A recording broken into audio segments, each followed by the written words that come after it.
For most of my life, I hoped that if I could just understand enough about enough things, that understanding would move the mountains that I wanted to move in my own life. I thought if I read enough books, if I took enough courses, if I understood enough psychology, if I learned enough neuroscience, if I participated in enough spirituality, that somehow life would begin to fall into place. And some of that did indeed happen. But over the last 4 or 5 years, life handed me way more than enough difficulty to truly challenge that perspective.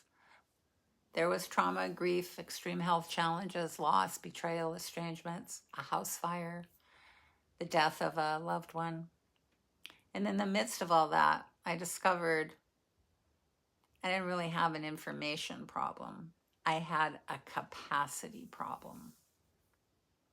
And until I understood that, I kept trying to solve a capacity problem with more understanding. That realization changed the direction of my life. It sent me looking, seeking in a completely different direction. And it wasn't for more information or understanding or therapy or a way to fix myself. It turned out that what I was seeking was actually already here.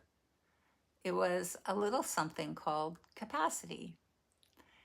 It was the thing that I clearly did not have access to when it came to implementation of any of the learnings, the books, the modalities, the certifications, the hacks, the fixes, the therapies, the ones that I knew about or that I'd studied, the ones that I thought were going to move the needle in both big and small ways in my life. Believe me, I understood it all in spades. I have to chuckle. I'm just in the midst of another great self-help therapy book call. All those books purchased for courses and studies in the name of understanding for my clients and for myself.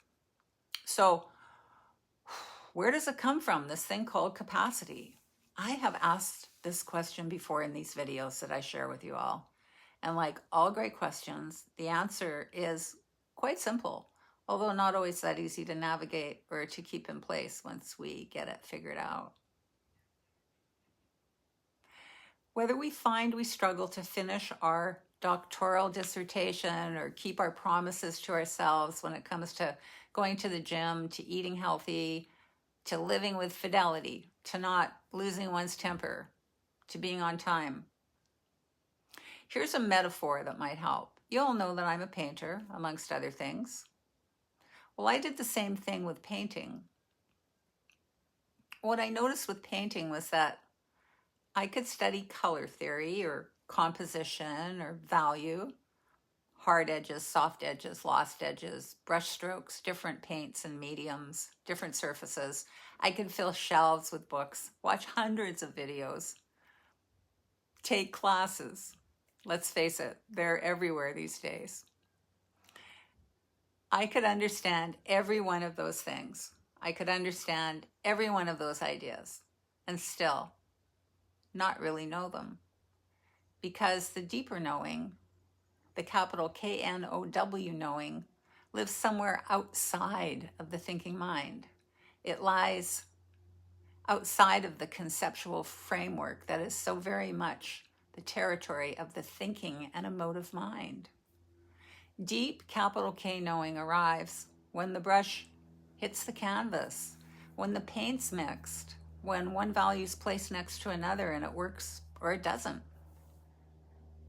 That's when knowing begins to move from the head, from the mind space, into the hands, into experience. We can call it experiential.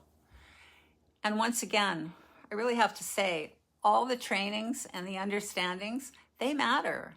They really matter in the world of the mind. However, the world of the mind cannot reliably hold capacity.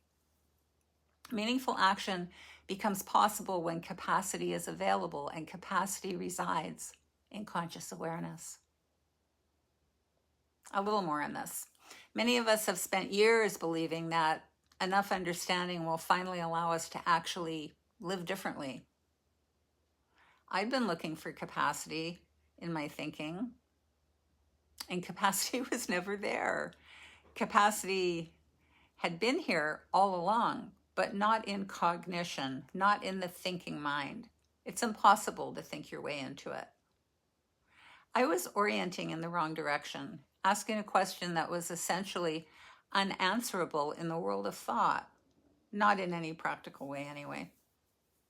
The foundation I was looking for wasn't another thought, and it wasn't another insight.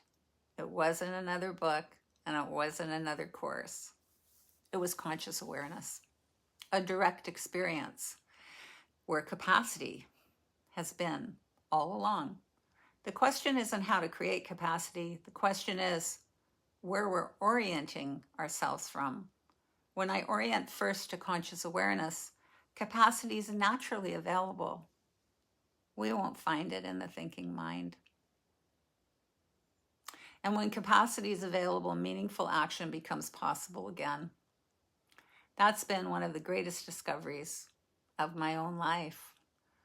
The day-to-day keeps reminding me of it. Painting keeps reminding me of it. Music keeps reminding me of it. Life just keeps reminding me of it. The deepest knowledge often arrives through experience before it ever arrives through the intellect.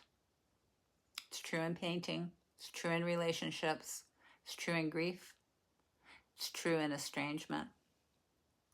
And that's really what my workshop, Coming Alive Again from Overwhelm to Steady Ground, is all about. It's not really about more information. It's an initiation, perhaps even a rite of passage, an invitation into lived experience that can help you with orienting to the foundation that's been there all along.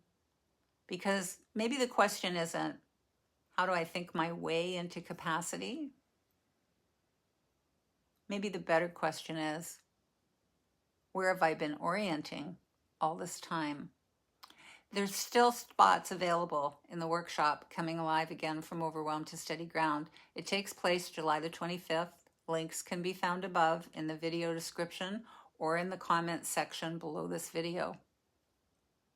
There's also a free 7-day email orientation that's pretty user-friendly. You can find that link in the same places as the workshop link. Thank you for being here today. I look forward to seeing you really soon.